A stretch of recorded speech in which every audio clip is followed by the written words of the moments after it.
you're listening to Paul Anderson. This is the Sideshow Podcast.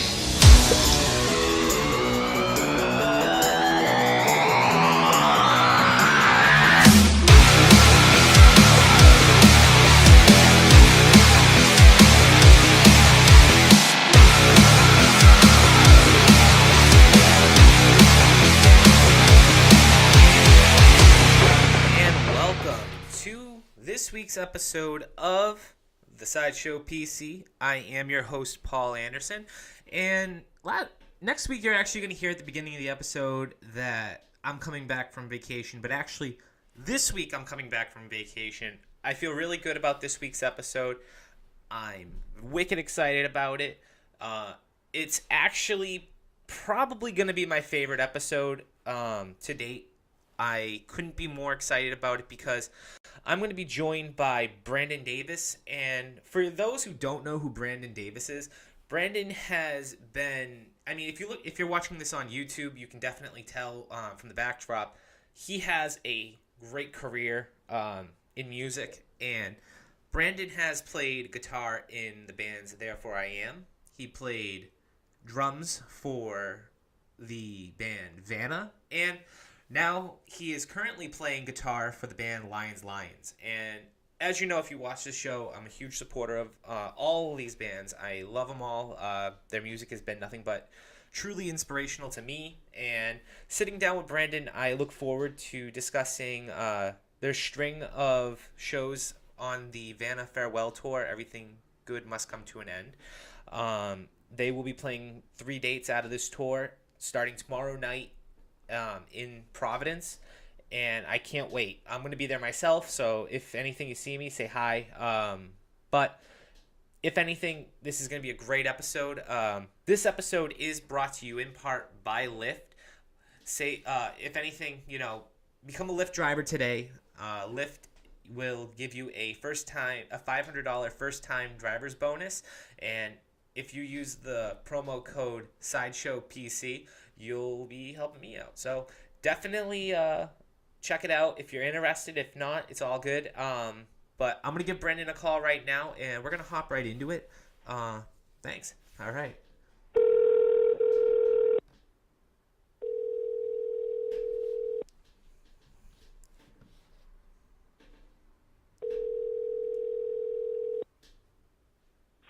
Hey. Hey, what's up, man? What's going on? Not too much. How you been? Hanging in there. Yeah, staying living. Busy? Yeah. There you go, man. Thanks for doing my show, man. I really appreciate it. Of course. So I want to hop right into it, man. I mean, you have probably one of my favorite career. I mean, as a musician, you have probably one of my favorite career stories. Okay, cool, man. That's very flattering to hear. Can you tell the listeners, a little bit about it, where it all started, I guess?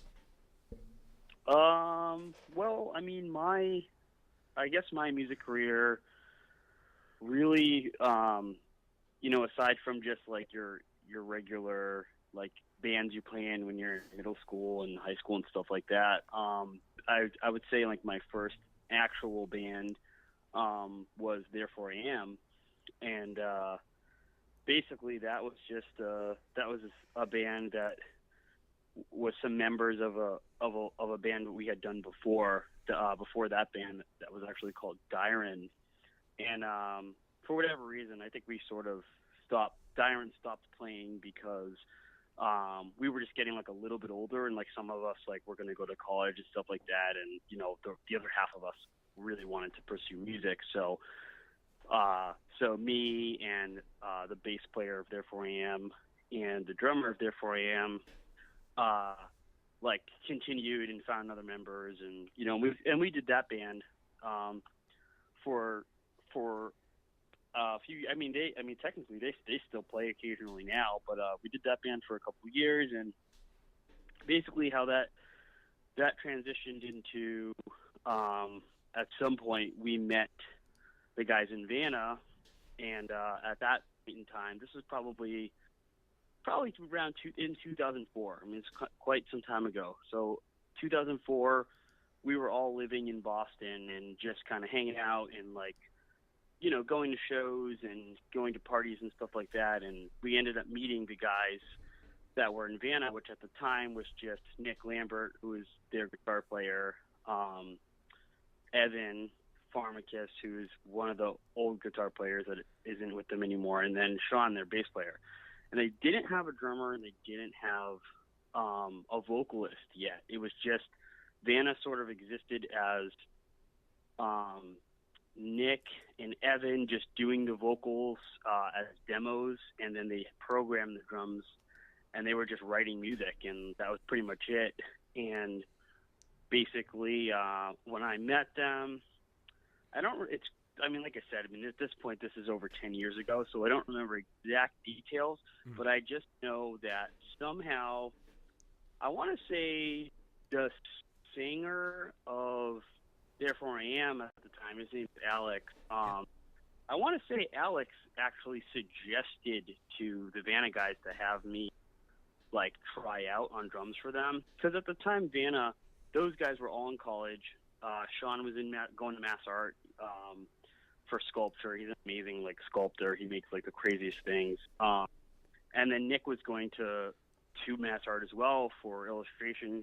He's now a tattoo artist. He's an amazing illustrator. So he was doing that, and they were really more focused on their school, but Vanna was just like, you know, a fun thing that they were doing. And you know, so I was, you know, my focus was on Therefore I Am, but I you know, was like, sure, I'll try out this, and I'm a guitar player like by trade. That's my primary instrument, but I just sort of play drums for fun and like just self-taught and whatever. So like I sort of just started jamming with them, and like they were into it, and I thought it was cool, and it was just like a side project that I did, you know, for like, you know, I was actually trying to pursue the Therefore I Am thing, but you know, the Vanna thing was just a side project. And then basically out of the blue, out of nowhere, well,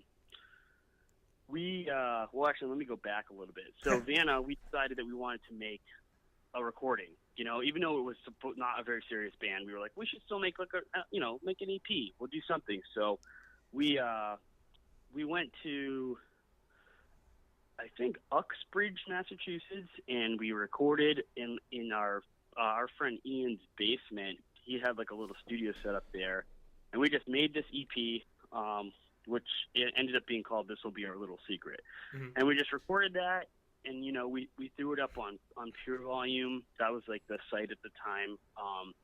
I don't even know if music was even on MySpace yet. This is how long ago it was. So Pure Volume was like where you heard bands and like where you checked stuff out. And basically what happened was we had a friend named Kyle, very close with us. He used to come to all of our shows, and really, really cool guy. I believe he was dating somebody that worked at Pure Volume.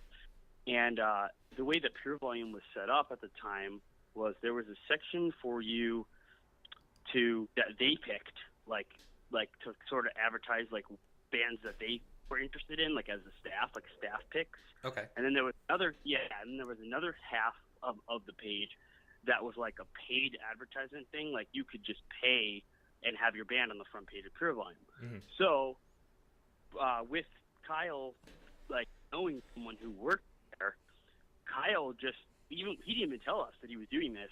He just asked that person, hey, can you put my friend Vanna's band on the front of Pure Volume? Like they're really cool, and like they're my friends, and it would mean a lot to me if you would put them on there. And so whoever that person is did it.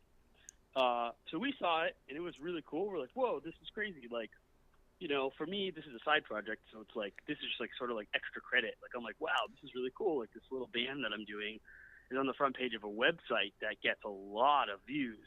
And I kid you not, like, that same day, the same day that it was put on Pure Volume, our singer at the time, his name's Joe Braggle. Yep. He got a phone call from Brett Gurwitz, and I don't know if you know who Brett Gurwitz is, but Brett Gurwitz is the guitar player of Bad Religion / the owner of Epitaph Records. Yep. He called Joe and was like, hey, like, my name's, Brett Gurwitz, and I run FF Records, and I heard your band on Pure Volume, and I'm interested in possibly working with you guys. Joe hung up on him, thinking it was some sort of practical joke. And he called back and was like, hey, man, like, trying to possibly give you a music career, so please don't hang up on me again. And it ended up being real. And, you know, and then basically what happened was this guy, Matt, who I still know to this day, his name's Matt McGreevy, he still works at Epitaph, you know, 11 years later. And Matt, they flew this guy, Matt, out to see us play. And it was really interesting because it was a hall show, and that's like all we did. I mean, we didn't even play at venues at all. Like, we just really only played at like VFWs and stuff like that. So like, he came out and saw us at a VFW, and it also happened to be a show that Therefore I Am was playing as well. Mm-hmm. So I played twice that night. And what was sort of interesting, or like my mindset was like, I'm thinking like, oh, this guy from Epitaph's coming out, and like maybe he'll like Therefore I Am too. And like maybe both of these bands that I play in will get signed. And like, so like, I was like kind of like trying to get like a, you know, two birds with one stone kind of thing, and in my mind. But it ended up like happening that like he wasn't very interested in Therefore I Am, but he loved Vanna, and he took us out after the show to dinner. We went to Chili's, and you know, he kind of went through the whole thing, like, hey, man, I think you guys are great. I love the show. I think you guys would be great for Epitaph. He's like, but let me just tell you this. Brett has sent me out to see bands before, and I've told him that they're awesome, and he's not signed them. And Brett sent me out to see bands before, and I told him they were terrible, and he's signed them. So there's really no actual way to, like, tell you what will happen. But I just want you guys to know I'm going to go back, and I'm going to tell Brett that you guys were awesome. So, you know, we left there. He left. He went back to L.A., and then, like, we just sort of did the waiting game. We're like, wow, I wonder if our band's going to get signed. And then, bam, we got the call. It was like, hey, we want to sign you guys' band. Like, you guys got to get a lawyer. And at the time, I actually didn't know anything about the legal side of that stuff. None of us did. So I was like kind of scrambling and thinking of like who I could call to talk to about it. And the only band at the time that like I really like knew that was a bigger band that was like signed and stuff was Boys Like Girls. And so I called their drummer, John, and I was like, hey man, my band's like getting signed. I know you've done this before. Like, we need a lawyer. And so he sent me to, I mean, again, this is so long ago. I want to say the guy's name is Brian Christensen, something like that. Okay. He sent me to Brian, and, you know, I called him. I was like, hey, we need somebody to go over this contract stuff with us and whatever. And then he did that, and then, you know, and then that was that. And we signed. And then it really kind of hit me, like, for real. Like, I was like, okay, well, I can't play in a signed band and like start touring the country/world and also play in Therefore I Am. So I had to like make this kind of decision, like, okay, Therefore I Am dudes, like Jim and Chris from that band were two of my best friends. I've been friends with them for years, even before that band started. I mean, I think I'd been friends with Jim since I was like 15 years old, and by the time we were in Therefore I Am, we were like 19, 20. So I mean, I had known Jim for like 5 years, and you know, I had known Chris for, you know, maybe 3 years. Like, I was friends with these guys, and I had only known the Vanna guys for pretty much the time that I was in the band with them, which is very short. Mm-hmm. So I kind of felt like, man, like, if I do this thing, if I sign this contract and do this Vanna thing, it's like I kind of felt like I was maybe betraying my friends. But, you know, I kind of talked to Jim about it, and he was like, no, dude, like, this is a good opportunity for you. Like, this is like, you know, it's your music career, and like, this is like what we all want for all of us, and you have an opportunity to do it. And you know, and it was like, and it was hard. It like, you know, like, but I did it. I was just like, okay, well, I'm gonna do that, and it definitely was like kind of felt weird or whatever, but it felt cool at the same time that I was like getting an opportunity to to play in a signed band, and we toured. I mean, we toured with some of my favorite bands. We toured with like Hope's Fall and like cool bands that like I used to like. We got to play shows with and tour with and stuff like that, and it was really cool. And I did that for a couple of years, and then it just kind of got to the point where I sort of like just a combination of things. Like Vanna at the time, we were playing kind of like heavier music, and I don't know if you're familiar with Therefore I Am, or if anybody listening to this is like familiar with Therefore I Am, but Therefore I Am was like, I would say like a I don't know, sort of like a post-hardcore band, like a rock kind of direction, like kind of heavy at times, but like not like mosh heavy, not like breakdowns. Like it's like more of a aggressive kind of rock. Absolutely. And that's like really like what I like, and like that's kind of like really like the kind of music that I want to play. And if you listen to even some of the songs, the Vanna songs, there are a lot of elements of that too in the earlier stuff. Like there was a lot of singing and stuff like that. But we eventually just sort of started writing like heavier music, and not that I didn't like it, but I just sort of was like I started to miss playing guitar. Like I started to kind of feel like I'm playing this instrument that like I am like not really even like super proficient at, which I became proficient because I had no choice to, because I was touring like all year round playing this instrument every single night.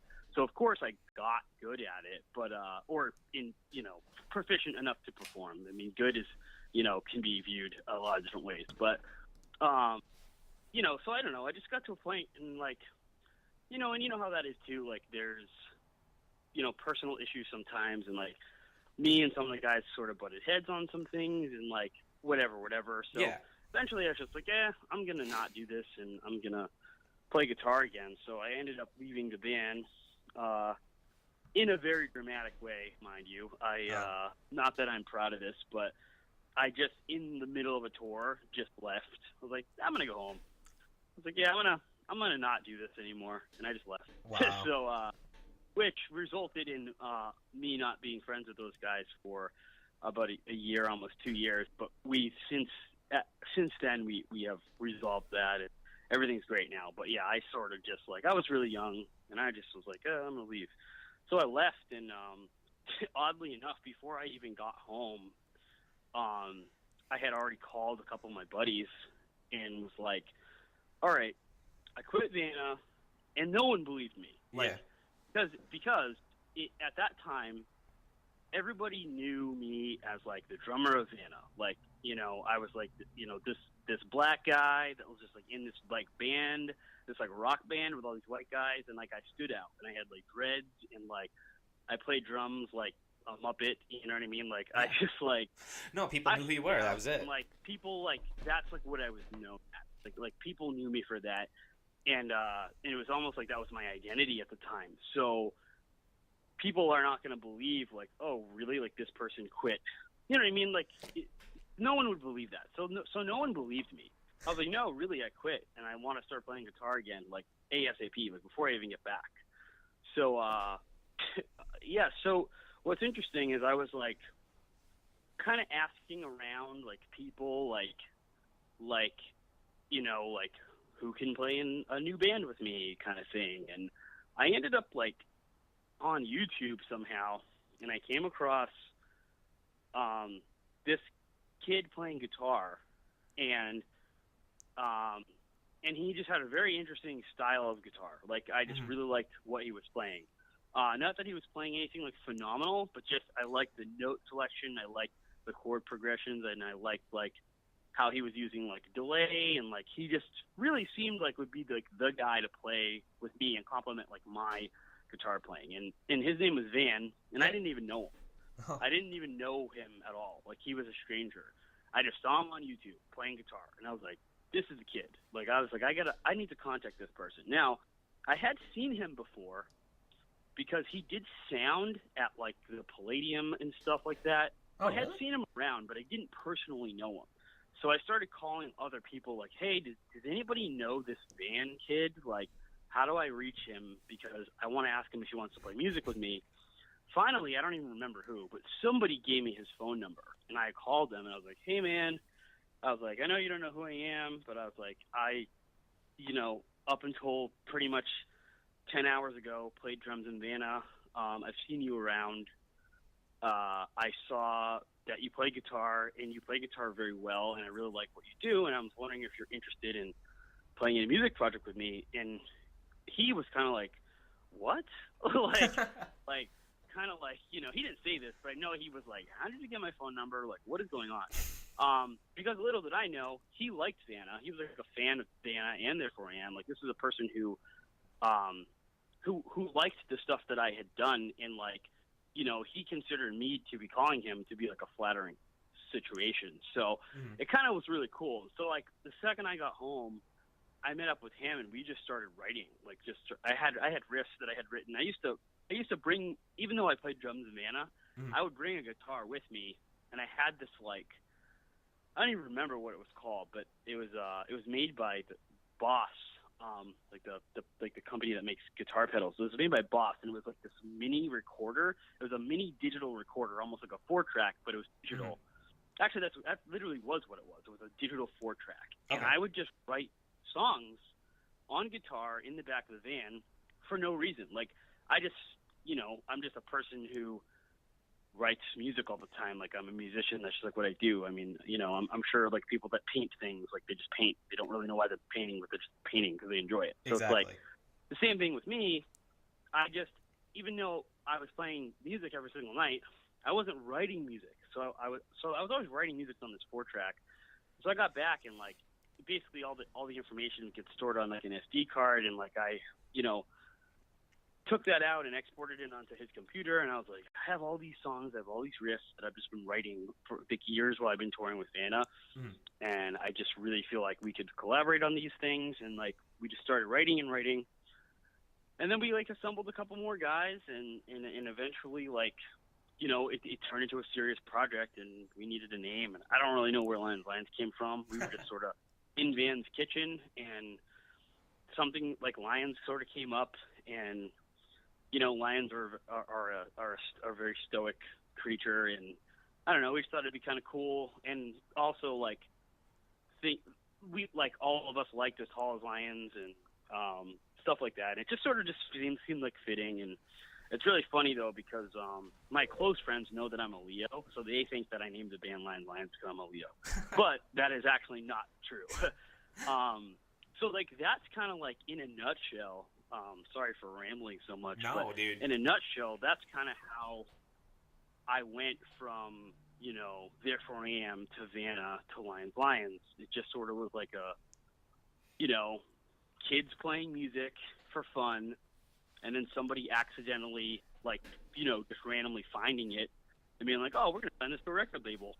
And, and then magically, like, that happened, and then, the natural progression of just wanting to play and write the music that you like, as opposed to what you're doing already, just led me to want to do the Lions thing, and I want to play guitar again. And it is really interesting, though. Not a lot of people know this, but when we first started Lions, I almost kind of got stuck playing drums, because we were trying drummers out, and it wasn't working. Like, either they couldn't play the stuff properly, or they weren't a good fit, or they were a good fit, but they weren't interested in playing in a band full time. Yeah. So we started doing a bunch of practices where I was just playing drums, and in the back of my mind, I was like, I'm going to get stuck playing drums again. Yeah, and damn.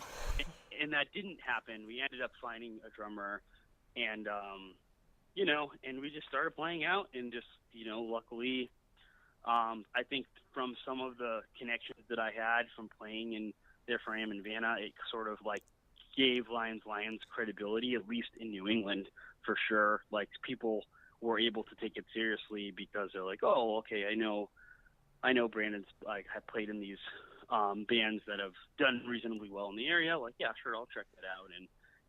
And then also our very, very first show that Lions ever played, it was the Vanna headliner, and we were direct support. So Wow. our first show we ever played was a sold out show, which was like, really did a lot, I think, to kickstart our career. Mm-hmm. So it's like, I will always give it up to the Vanna dudes for helping us because they've put us on so much stuff. I mean, even tomorrow, Yeah, exactly. we're playing. Yeah, tomorrow we're playing with them in Providence as a weekend of some of their last shows. So it's actually Very kind fitting. of an honor that they invited us to be a part of that. It's fitting, I guess. I mean, if you think about it. I mean, you started.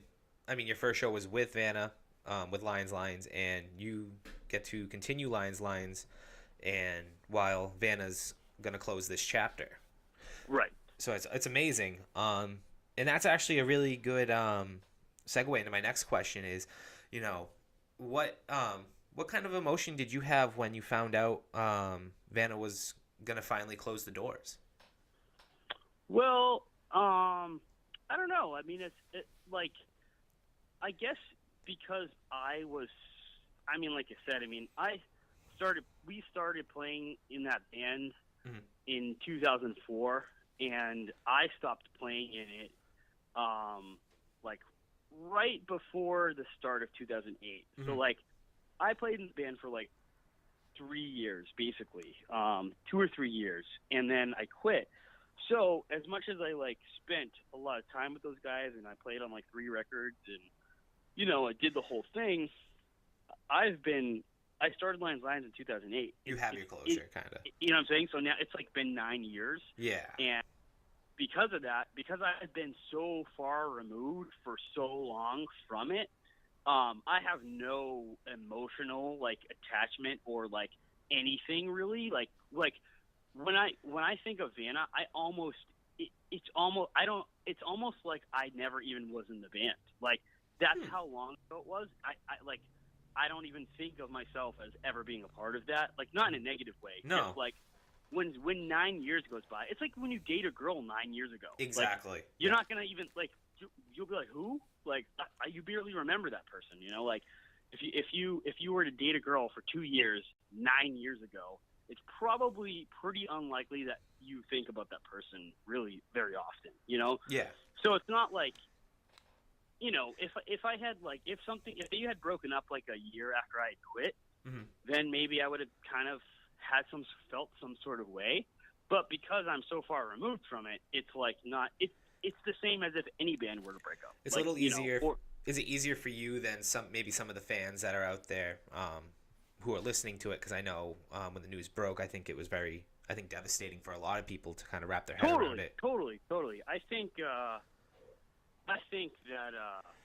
for sure, for a lot of people, I could totally see that. Like for me, like you view things differently when like people are your friends rather than when like when people are your peers, you don't view them as like as idols or anything really. Exactly. So it's like, you know what I'm saying? So like as a fan would be affected differently by the breakup of one of their favorite bands as opposed to me, who used to be in the band. And as much as I like all their records and stuff like that, it doesn't like I understand it because I know what it's like to be in a band, and I know what it's like to like be like, okay, we're adults now, and the band is not bringing in millions of dollars.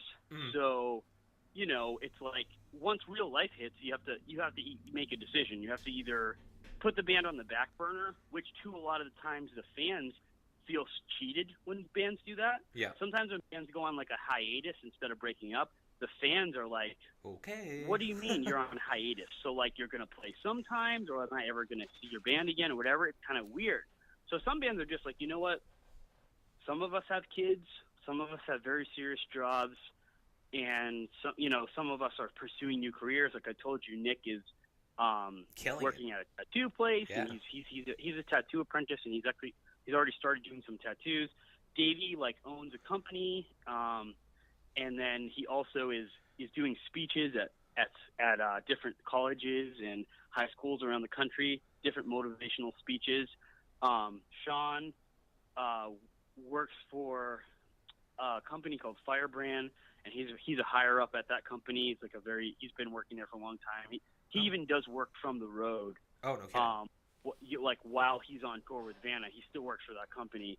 and their drummer right now, Seamus, is he runs a screen printing company. So it's like you're looking at four guys who are, you know, deeply involved in business while they're at home, you know, and these are profitable businesses, and you know, and Nick has a child, so it's like you have to think about it that way. It's like, okay, he's a child, and the issue there is touring going to provide the proper income to provide for his child?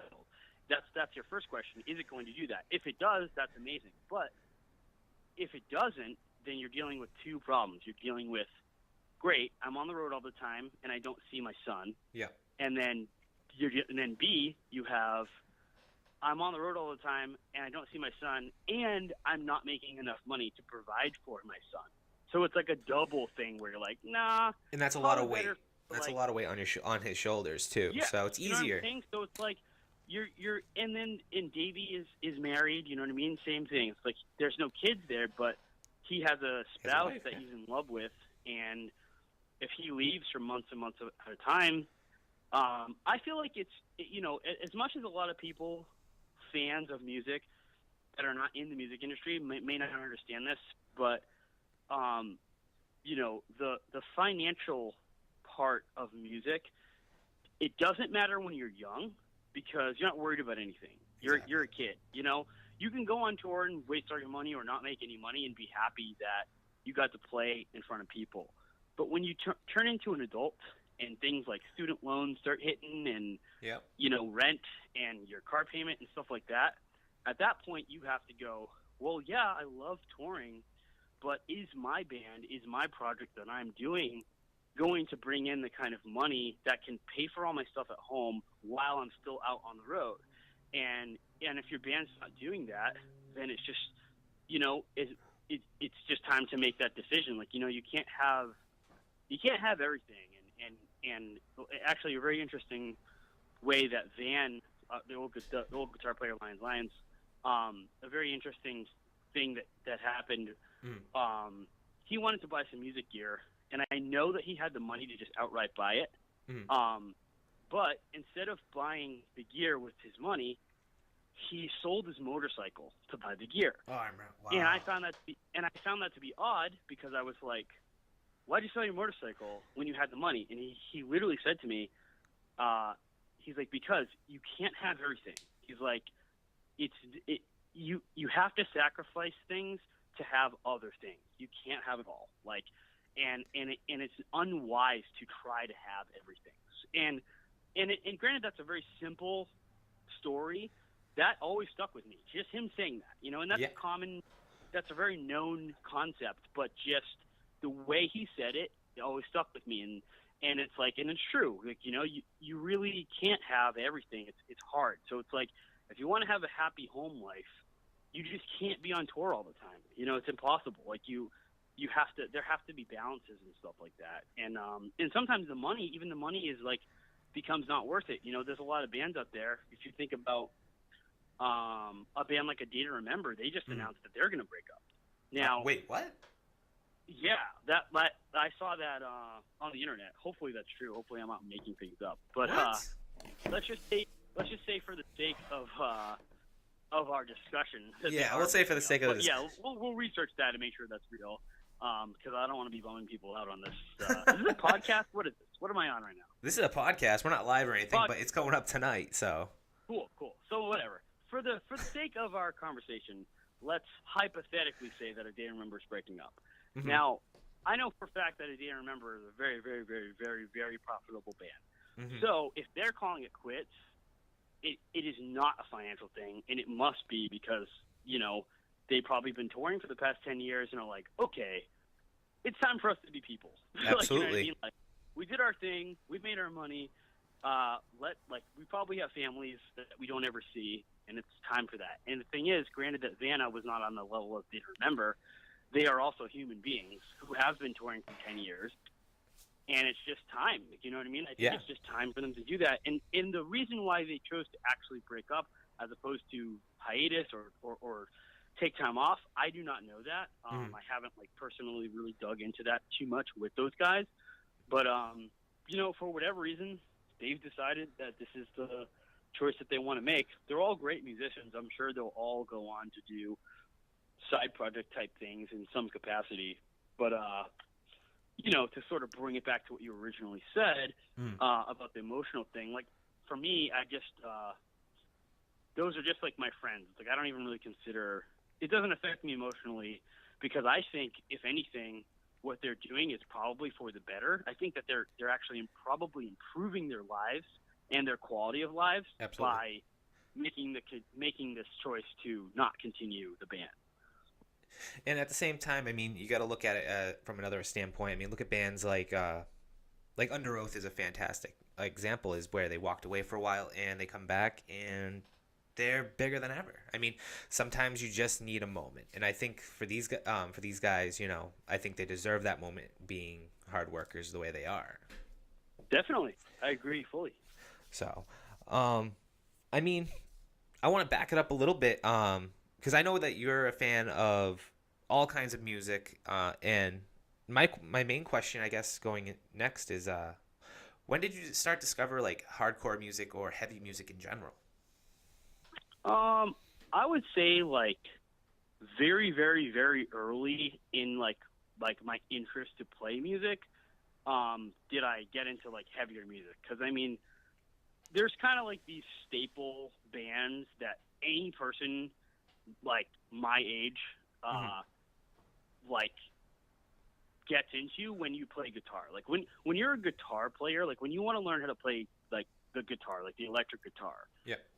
Like right away, I don't know what it is, but like you like Metallica, you just do like Metallica, and you want to learn Metallica songs, and like you want to learn Nirvana songs, and like you want to learn these key staple songs from, you know, from the legendary bands of the time that are making cool guitar sounds. So, you know, obviously Metallica, like, you know, in the 90s, and like when I started like learning how to play guitar,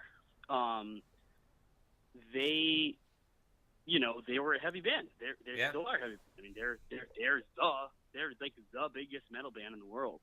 So Metallica was really my first favorite band, like that I as a guitar player and as a music player. I mean, as far as like music in general, like when I was old enough to understand the concept of liking music, it was Michael Jackson and Usher. Those were like I just thought that Michael Jackson and Usher were like the coolest thing ever. You know, but as a guitar player, once I started learning guitar, I was like, oh, cool, Metallica. And I don't really remember how I necessarily got into Metallica, but I just know that when I started learning guitar, those were the songs I wanted to learn. So from the beginning, I already liked heavy music. Like that was like the start. And then moving forward, I got into actually less heavy music for a while. Like I went from Metallica to like Blink-182 and MXPX. Okay. And like those were the kind of bands that I was liking. And then it kind of like, you know, it's kind of like a graft. Like, you know, if we're talking heaviness, like, you know, it started kind of high up at Metallica, and then it dipped down to like a valley where there was like, you know, the like Real Big Fish and stuff like that. Absolutely. And then it started to kind of go back up towards heavy stuff, because then I found out about I want to say in high school I found out about Refused, and I loved Refused. Same. And then I started listening to, you know, basically post-hardcore music like Thursday and Story of the Year, you know, bands like that. Yeah. And then Thursday, what'd you say? Oh, I said Story of the Year, bands like that. Yeah. Yes, of course. Like, even Story of the Year came a little bit later. I was listening to like Thursday and Poison the Well, and like Unearthed. Oh, okay. I was listening to bands like that before I got into Story of the Year. But yeah, then came Story of the Year and The Used and like all that music. Okay. And then it just sort of like, I'm from Boston, and Boston is like a key staple like place for hardcore music. You know, it's like Boston, Washington D.C., New York, and like L.A. Like that's like, you know, that's like where hardcore. Those places is like where hardcore like really originated. So, the Boston hardcore scene was Intense. a very prominent thing, even when I was in there for AM, which isn't hardcore heavy at all. At that time, hardcore bands were huge then. I mean, it like if we would go to those shows at that time, and bands like Righteous Jams and Have Heart and like Black My Heart, all these bands were drawing like 500-600 people into a hall, and it was insane, you know. So I think just naturally got into hardcore music because I was always around it. Like it's whatever. It's like it was just here. Like that's just sometimes we would play hardcore shows. You know, there AM and Vanna would play hardcore shows because those were the only shows available, and it was either play with these hardcore bands or don't play at all. And you know, and by playing those bands, we became friends with those bands, and you know, became friends with other bands, and so on and so forth. And that's basically how. You know, how I got into hardcore, specifically hardcore music. It's wild because, I mean, you guys, you've played so many great venues. I mean, you had the ICC, and like you said, you mentioned you played at a lot of halls. Do you have a particular venue in Mass that you happen to love to play? If you could play it all the time, what would it be? Well, in Massachusetts, I would say, definitely love playing the Palladium. Yeah. That's always just I mean, I've just never personally in my career playing there in Vanna and therefore am and Lions, I've never had a bad show there. Like there's just something about Worcester where just people want to be there. People want to be, well, not Worcester. Worcester as a place kind of sucks, but the Palladium venue, it's just a place that kids want to go. I don't know why, but just like every show there's like a line around the block for people to come and have a good time there. So I would say the Palladium is probably my favorite place. Also, that's the place where I saw a lot of my favorite bands play before I played music. So, you know, the first time I ever saw Thursday was at the downstairs Palladium, and I'm, you know, getting to play on a stage you've seen, like, you know, Kill Switch Engage has played there. You know what I mean? So it's like I'm on the stage that Kill Switch has played on and stuff like that. So I would say that definitely, you know, and then, like you brought up, the ICC Church was just like a very, very like magical place, and it's a nostalgic thing. Even to just, you know, even to say ICC Church, shows there were just insane. You know, like they were. That was another place very much like the Palladium, where just like if there was a show at the ICC, and you were from this area, you wanted to go there. Oh yeah. And you know, and it's just so I would say definitely those two places. And, you know, I would just, ICC and the Palladium. I mean, there used to be a venue in Rhode Island called the Living Room. Okay. And that place was also a very, very, very cool place and a very, really good environment to play. And I always enjoyed playing there, but that place has been shut down for many years. Yeah. It's funny because, like, the other night, I was hanging out and I was just flipping through, some websites, and then I ended up going on to where remember, you know, the photographer for Future Breed? I do, Dan, yeah. I ended up going on his website and just going back year by year, just looking at all the shows and who like played where and when and that he shot. And there was a photo that came up, and it was from the set that Vanna and August Burns Red played at the ICC Church. Yeah, I remember that show. You played that show, right? I did. That's wild. I mean, if you really think about it, a band like now it's like 2017. August Burns Red has gotten a Grammy nomination under their belt now. So it's like, and you guys you got to share a stage with a Grammy nominated band in a weird way. Yeah, it's wild. Like if you really put it like August that. Burns Red is incredible. They were incredible back then before like people even really knew who they were. They were that whole show was crazy. There was a band called I believe there was a band called See You Next Tuesday on that bill as well, and they were really good. That whole lineup was really good. I can't remember what the other band was. I don't remember. I remember flowing through it. There was another band on that show that ended up becoming a bigger band. It might have been like the Devil Wears Prada or somebody like that. Oh, really? I I don't remember, but another one of those bands on that show ended up becoming like, oh, you know who I think it was? I think they were called Drop Dead Gorgeous. Drop Dead Gorgeous. I believe that's who was on that show. Think that show had to have been 10 years ago. So yeah. It's hard to remember, but I do remember playing that show, and I remember specifically also being a drummer. The drummer of August Burns Red being like absolutely nuts at drums, and he's only gotten better since then. Oh, absolutely. Definitely good to go down memory lane. So I'd love to talk to you about your new record you guys have put out. It's under Lions, of course, Monument. And how's that going for you guys? I mean, you played a bunch of CD release shows, which I heard was fantastic.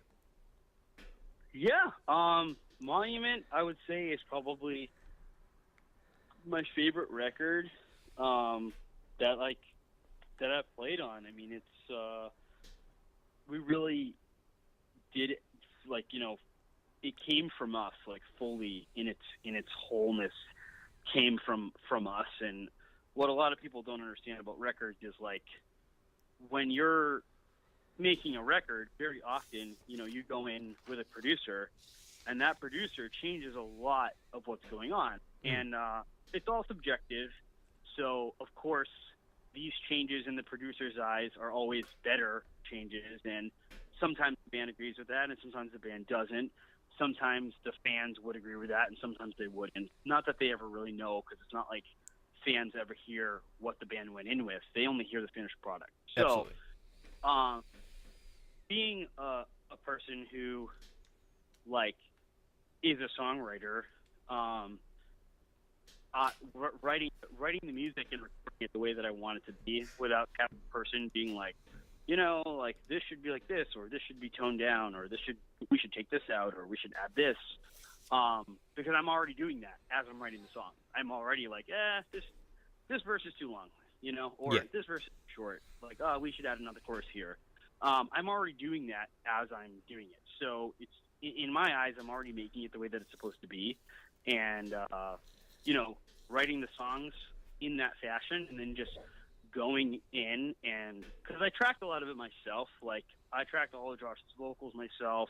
Mm-hmm. I tracked most of the guitars myself. And then we had a buddy of ours track drums and bass, and then that same buddy, his name's Julian. He's actually a really good producer. Mm-hmm. Julian Mazzola, in case anybody wants to hop in the studio with him, give him a little shout out. He mixed it.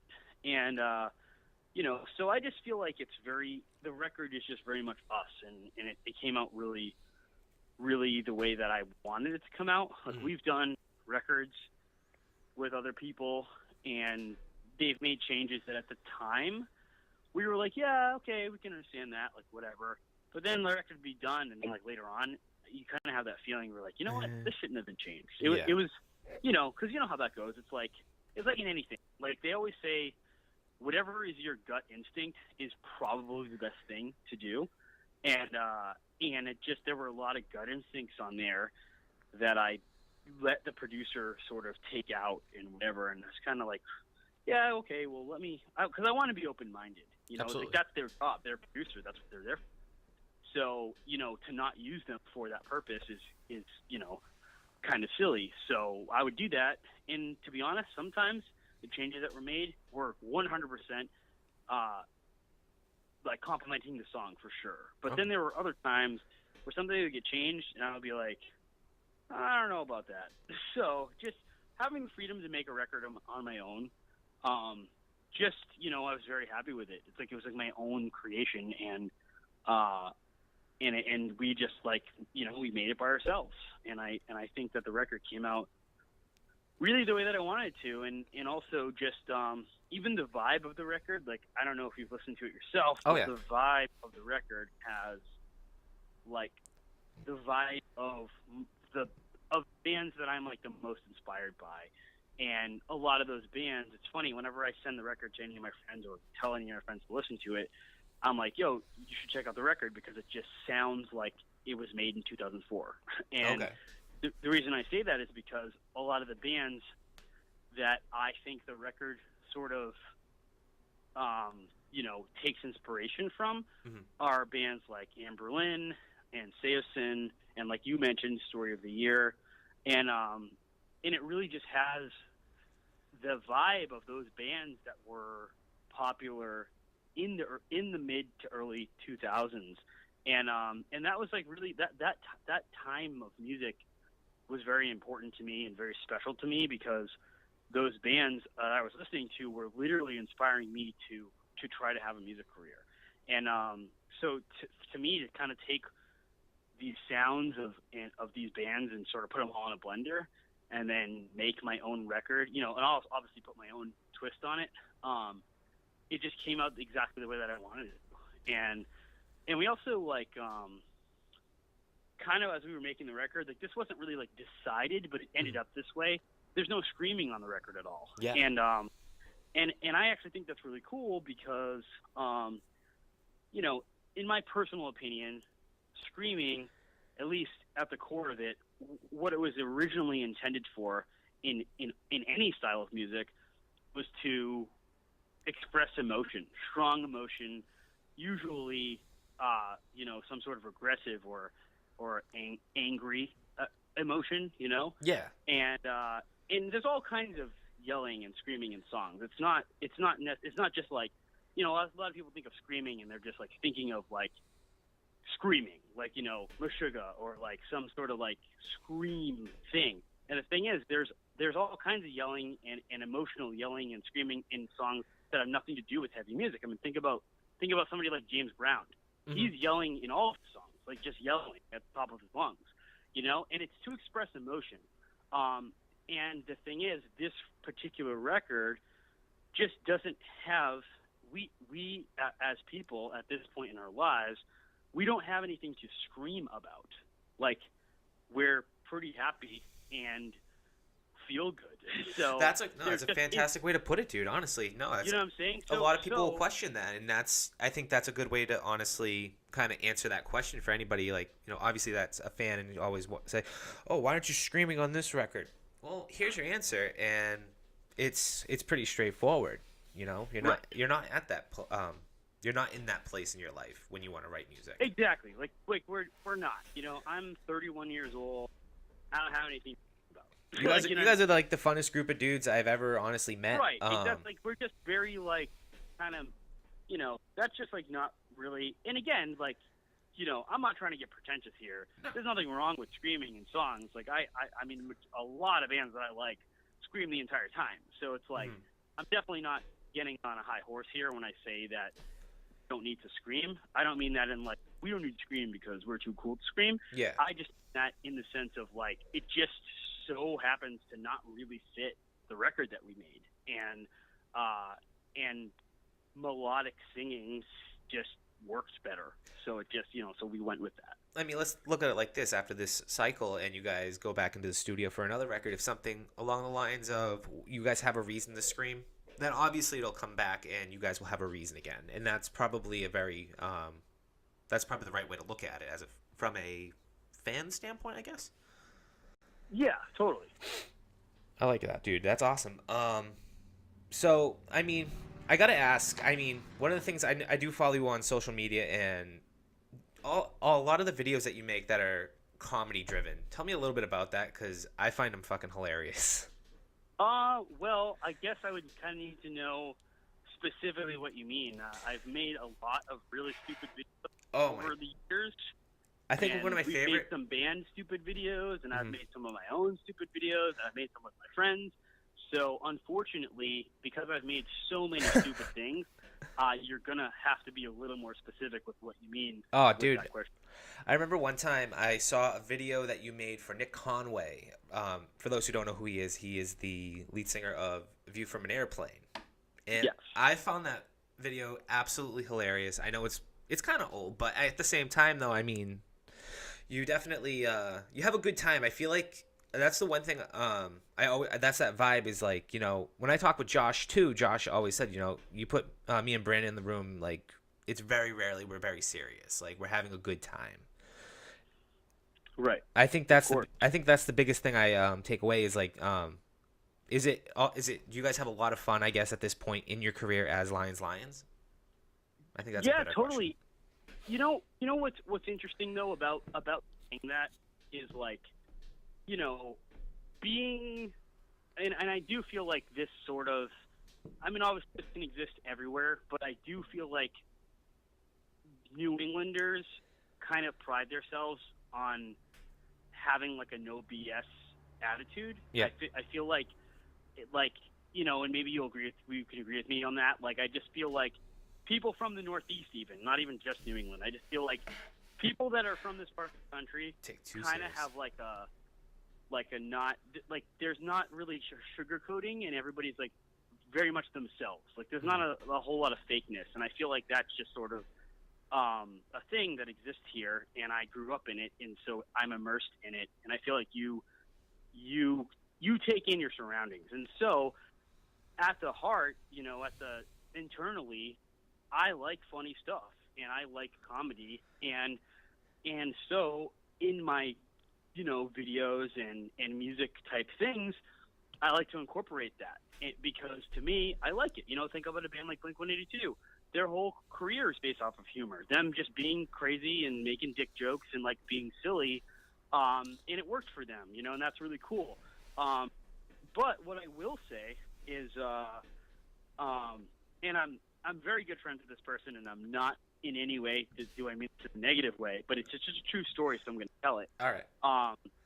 I was on a tour at some point some years ago, with I don't even think I was playing. I think I might have been working for a band, but I was on a tour, and we were very good friends with this band called Palisades. Okay. They're really cool guys. They're from New Jersey. Like, we've done some tours with them, and they're just like, they're awesome. And I was having a conversation with their singer. His name is Lou. And Lou sort of like had a heart to heart with me, and he was like, you know what, man? He's like, you guys, your band is really good. Like, Lions is really good, and you guys are actually a lot better than a lot of bands out there that are a lot bigger than you guys. And he's like, but I think the reason why you guys are not as big as you could be is because you guys don't take yourself seriously. You joke too much, and because you don't take yourself seriously, other people don't take you seriously. And you know what is interesting about that is I never really thought about that before. I was always focused on, like, I'm a silly guy, so I'm going to be a silly guy. and so it's like, once I sort of let that sink in when he said that to me, I was like, you know what? That's probably true.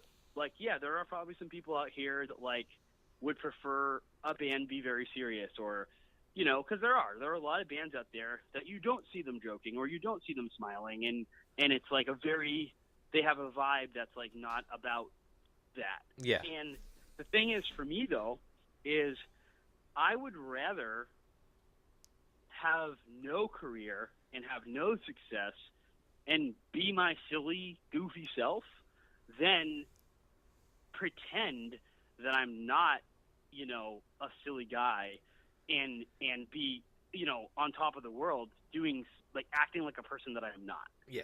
And so even though I kind of believe that Lou is correct in what he said, I will never change or anything. Like, I'm just not gonna do that. You know, I just and none of us are. Like, we're just at the core.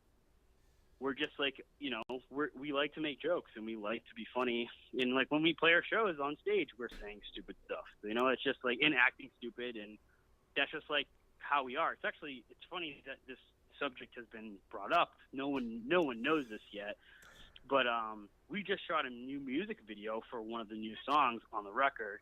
The song is called "I'm Not Afraid." Okay. And the entire video is pretty much us acting like idiots.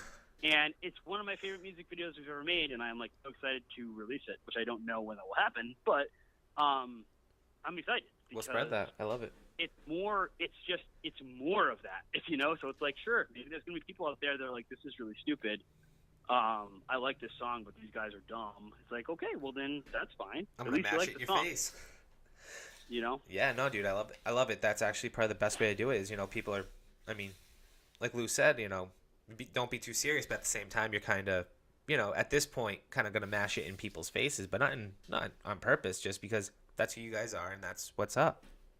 Exactly. I like that, dude. That's awesome. I have a few more questions. I don't want to take up too much more of your time. There was a tour you guys did, not actually, well, now it's been a while, but you guys got to tour with Silverstein, and Silverstein happens to be one of my all-time favorite bands, and I'm just curious, how was that tour? That must have been fun. It was awesome. It was us in a band called Such Gold that we're really close with, and Silverstein, and there was another band on there too, but I don't remember their name. I feel really bad. I'm sure somebody listening to this knows them, but I don't remember. But I know that, yeah, it was us, Such Gold, and Silverstein, and same as you. I mean, Silverstein is a band that we all listen to. Like they were a big band. Like they were a band that we looked up to. So the fact that we got to tour with them, and ultimately become friends with those guys was really, really cool. Actually, the band, it's funny that you say this. I just realized that I have the tour poster for that in my room. And the band was called Day Trader, and I don't think that they're a band anymore. No, I don't think so either. I think they broke up. Yeah. So yeah, and the tour was called the Short Songs Short Tour because it was for their record of short songs that they did. I believe they were all cover songs. Mm-hmm. And yeah, and it was awesome. We got to tour Silverstein. I mean, like for us, that's a big deal. And we are a band that throughout our career very often got stuck on tours with bands that we didn't fit with. And as much as we appreciated the opportunities to be on those tours, it's hard to play to an audience that's like not there to see the kind of music you play. And Silverstein and our band are very similar. So it was like very, relieving, like play to new fans that already like the genre of music we play. So that was another really cool thing about that tour. I like that, dude. I mean, now, do you have a particular tour that, between all the bands, Therefore I Am and Vanna and Lions, is there a particular tour that always will stick out to you as like, this is probably my favorite? I can't even count how many tours I've done. So I really I don't know. The answer can be no. It's okay. I mean, I know there's a lot. You're known as, and I know we have a few mutual friends, and you are known as probably one of the most dedicated friends in the scene. I mean, let's put it this way. I mean, you're a gentleman who hopped in his car, if I'm correct, and you picked up, I think it was A Loss for Words, or was it Vanna? You drove way out of your way and you helped those dudes out. Oh yeah, Vanna broke down in Philly, and I just left my house at like 1 a.m. to just go pick them up with like a minute's notice. See, that's a respectful thing, dude. Like, yo, we're stuck in Philly. And I was like, okay, I'll be there. So I just went and I got them. And it actually, what's really funny about that story is, in the end, after I went there, because I couldn't get their van to start, all that was wrong with their van was a wire was loose. That's it. There was like a wire that was like loose that like that connected like to the battery or something. Yeah. It was like a tiny little thing, but they couldn't, for whatever reason, they weren't able to figure that out. And when they brought it to the shop, that's what it ended up being. But yeah, they had a show. So like they called me at like 1 a.m. and they had a show the next, like that day, like when the sun came up of the day that it was 1 a.m, they had a show. How many hours in Worcester? Oh, okay. So they couldn't risk like missing the show, because you got to think about it. If your van's not working at 1 a.m, shops are not even going to open until 7, and then at 7, that's when you might get to talk to somebody, but they're not going to look at the vehicle right away. So it's like by the time they actually got the thing looked at, it could have been, who knows? It could have been noon or something, and they might not have made it. So absolutely, just to make sure that they got there, I was like, yeah, I'll come get you guys. So I drove down there with my van, and we detached their trailer from their van, attached to mine, and then drove them to directly to the Palladium. It was actually a Palladium show that they had. Wow. And yeah, it was like I don't know, probably like a 10-hour trip in total, because it's like 5 hours to Philly from here, and then 5 hours from Back. Philly to the Palladium. So yeah, I mean, That's you know, insane. I love that story, dude. That's probably one of my favorites. Yeah, man. I mean, I try my best to be a good friend, and again, like I said, I mean, I don't want to blame geography on everything, but I do feel that like that kind of friendship exists in New England, and I feel like people are like that here. I mean, as odd as this is going to sound, I can name a number of friends who would come get me in Philly if I was stuck there, like right now. Like no questions asked. Like people that would literally leave work to go get me. Like so because that's how I grew up. I mean, I grew up in a weird atmosphere. I feel like a lot of people grew up the opposite of this. A lot of people grow up where no one's there for them, and you know, there's all these trust issues and stuff. But like I actually grew up in an atmosphere where all of my friends at any point in time would give the clothes off their back for me.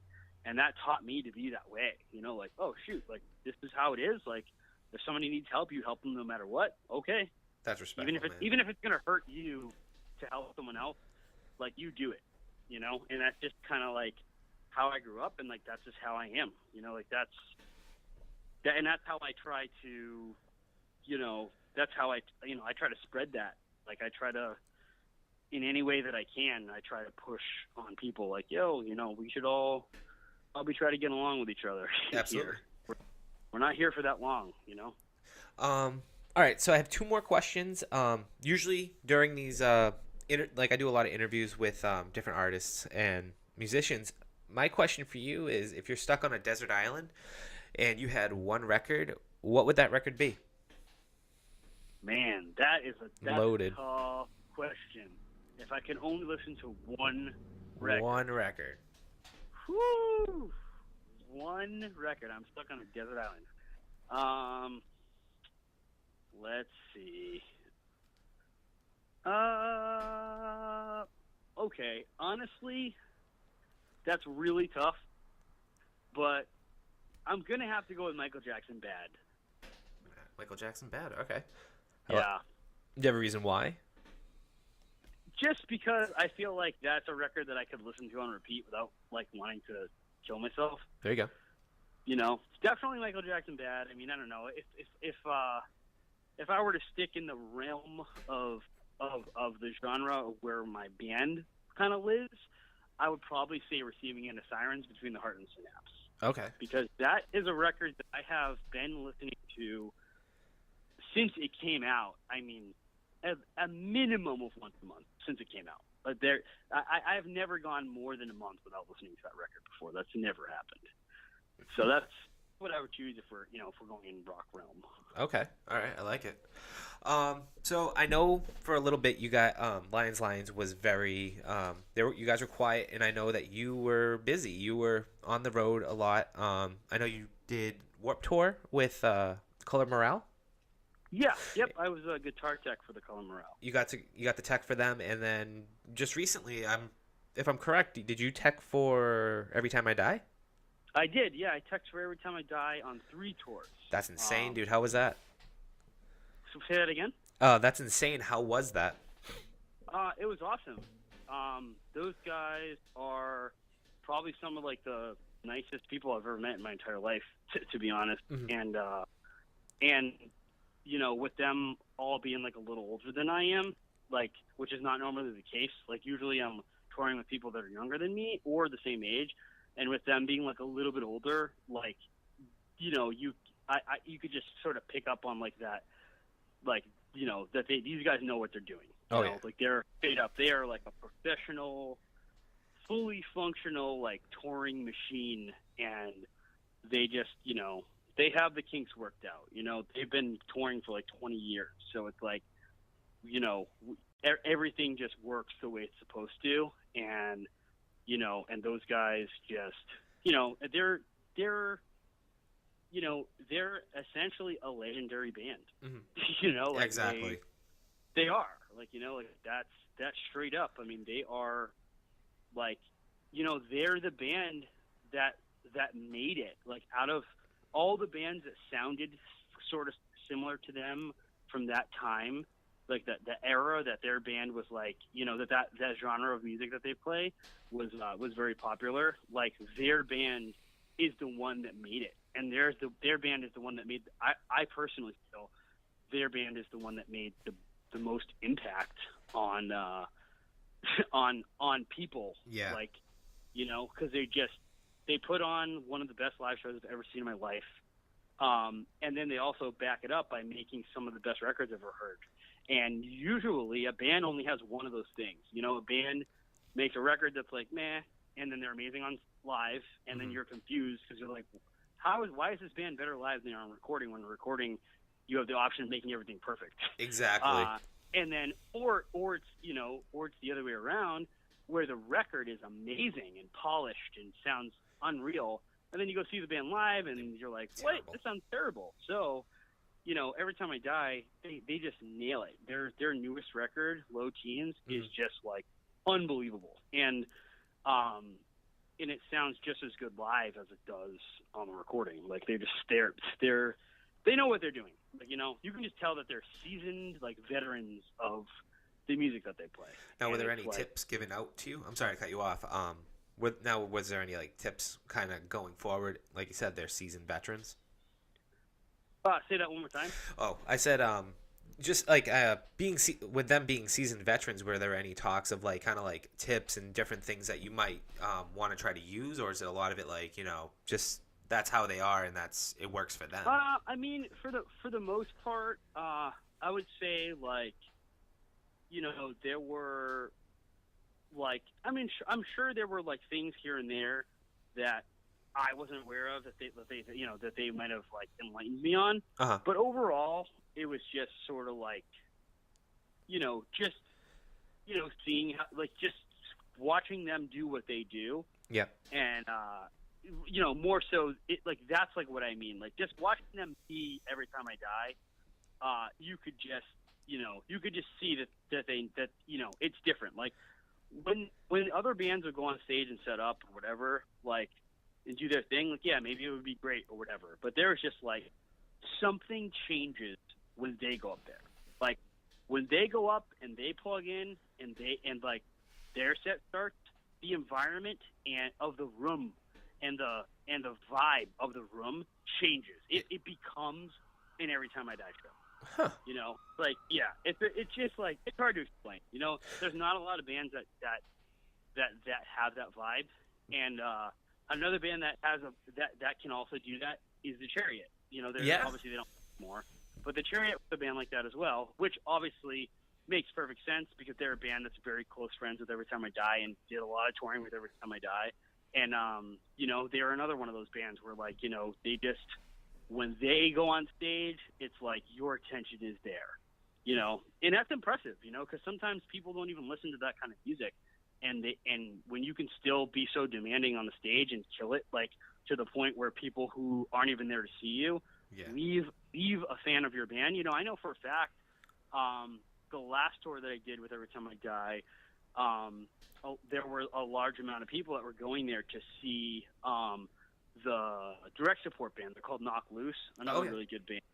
And all their kids left there because they're younger. You know what I'm saying? There's a younger crowd, and a lot of the younger kids just don't know who Every Time I Die is based on the fact that, like, it's not in their radar. You know what I'm saying? Yeah, They're exactly. too young to know about it, but they'd go there and then watch Knock Loose, kill it on stage, and then they would, stick around and see E Kid and be like, whoa, like, this is crazy. Like, this band is phenomenal. So, I don't know. So it was really, really cool, like, working for them and doing that kind of thing for sure. Do you have any plans going forward for any more tours or possibly being on Warped Tour? The thing is, I have it's hard for me to work consistently for other bands because I play in Lions, and I have that too. Yeah. So it's very difficult for me to to always be able to do other tours and stuff. So like, I don't know, I like working for other bands. Like, I like working for ETID, I like working for Morale, and like, I like checking and tour managing and all that kind of stuff. But like, when it comes down to it, like, obviously, like, my own, you know, I mean this in the least selfish way, but my own craft is more important to me than like working for someone else. Exactly. You know, so like, you know, as I would feel, most people would feel that way. So it's like, you know, if there's an opportunity to do something with any band, really, you know, like, I mean, I've done, like, I guitar tech for that guy Yellow Wolf for a couple shows before. Like, I'll work for anybody who, if I have the time to do it and if I'm able to do it, and if they're good people. But if I don't have the time, then I just don't have the time, you know. And right now, you know, as you know, we're doing three of these Vanna shows. And so I'm unavailable to tour at this time with other acts. Absolutely. You know. So. Very good, man. All right. So I'm going to wrap it up. I really appreciate your time, Brandon. Thank you so much for being a guest today. Of course. Thank you so much for having me.